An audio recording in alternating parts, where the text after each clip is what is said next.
আজকে ব্লগে দেখাবো সকাল থেকে সন্ধ্যা পর্যন্ত কি করলাম সেটাই দেখাবো। Welcome to my page Bandhan and Aditya.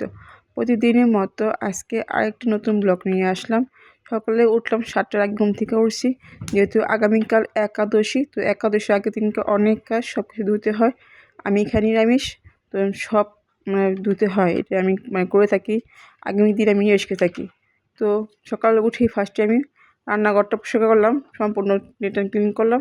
তারপরে যা যা আছে বাসন কোসন সব ধুয়ে নিতেছি, যেহেতু আমি আজকে নিরামিষ খাবো। ধোয়া শেষ হওয়ার পর আসলাম খাবার টেবিলে। এখানে আমি প্রতিদিনই করি, আজকে মুছে নিলাম সকাল।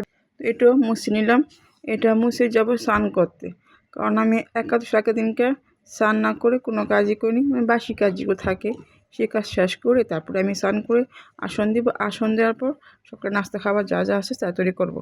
এর আগে আমি কোনো খাবার তৈরি